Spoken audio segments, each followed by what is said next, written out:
Hello, guys. My name is Lucia, and I love reading stories about dominant women and submissive men. Today's story is about a guy who thought he was being supportive to his best friend, the friend that he has a big crush on. You know, the kind of love or crush that builds over time, quietly, slowly. But little did he know that he was never gonna be the man that she's gonna date.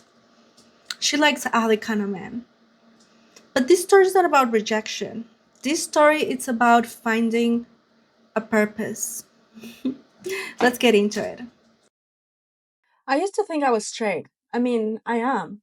Or was I? Or maybe I still am? I don't even know. All I know is that I had a crush on her. Badly. She was my best friend.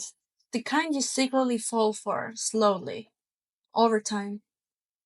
The kind that hugs you tight and says things like, why can't I just date a guy like you? While you're sitting there wondering why you're not enough. She was fire, confident, messy buns and lip gloss. She didn't walk into a room, she took it.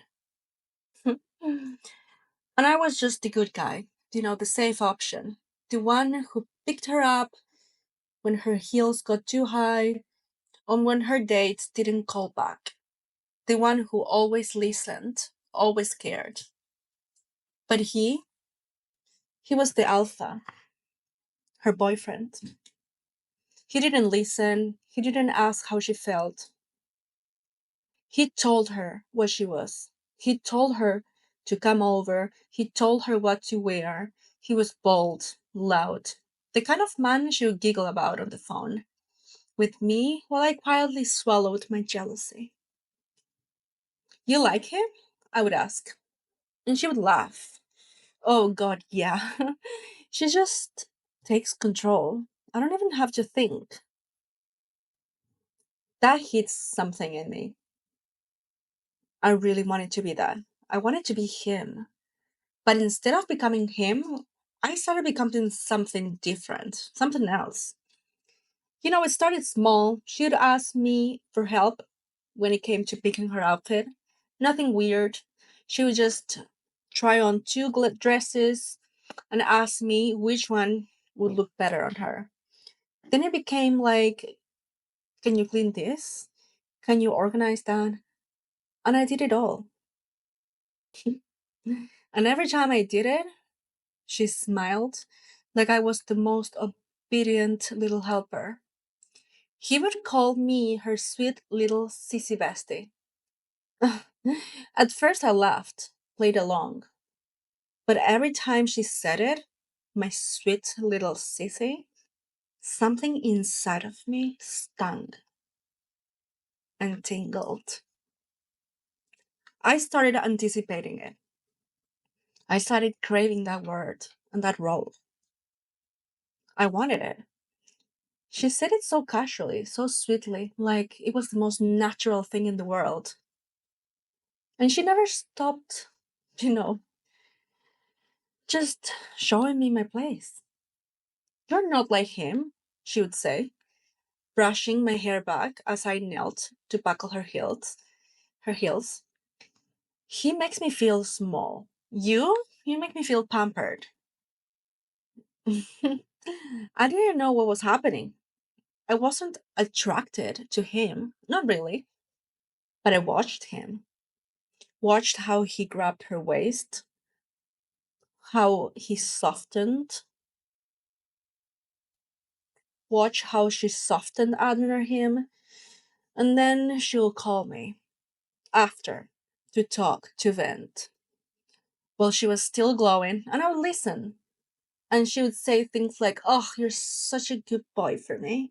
I love that I can always come to you. Then she started teasing. She left a pair of her underwear on my bed after a sleepover. Oops, she smiled. Hold on to them for me, will you? Yes, and I will hold on to them. Like a good boy. I did it. She knew I would. Then came the nickname. My little sissy boy. Said it in front of him. He told me that in front of her boyfriend. Mm, Well, I helped her, and I just couldn't feel anything but embarrassed. But I liked it. He laughed so much. Damn, he really does whatever you say, huh? And she smirked. Of course he does. He's my sissy. They both looked at me, and I smiled. I didn't fight it because I liked it. And that's when things changed. She started giving me tasks, like real tasks. Shave your legs before you come over. My helper should be smooth. Or she would tell me, send me pics of your closet. I want to organize your drawers properly. Or try on the pink hoodie. You know, the one that I always complimented. Trust me, you will want to wear that. And every time I obeyed. And she praised me, told me how good I was, how useful, how cute. And she would call me good boy. And every time I hesitated, she looked at me like I was trying to be a man and failing. You don't need to try to be an alpha, babe. She whispered once. It's not you. You're my helper. Because you're soft, you're sweet. You're not a real man. That's why I keep you close. Because you're useful. And I believed her. Now? Now I help them get ready for dates. I lay her outfit out. I pay for her dates. I help him tidy his shoes, shine them. I clean their bed. I make food for them. I do everything. I zip her dress. And sometimes they let me stay for a bit. But not for, you know, no. They would never do that for me. They would just let me stay for, just cleaning, watching TV, hanging out, run and grab snacks, to be part of things without really being part of them. I was just their maid, and I liked it. She kisses him on the couch while I fold laundry at their feet. And then she winks at me. They will hug and kiss while I cook for them. That's my routine. My favorite little helper. That's how they would call me. And I glow. It's not about me being humiliated. It's not about rejection. It's not about anything else but being useful. It's about being theirs. I belong to them. I thought I was straight, but now I just want to be a good boy. Good for her. Good for him. And I just want to be a good little sissy. Thank you guys. I really hope you enjoyed this story. It would really help me if you leave a comment. What is your favorite part of the story? And if you would actually do this for your best friend. I'll see you in the next video.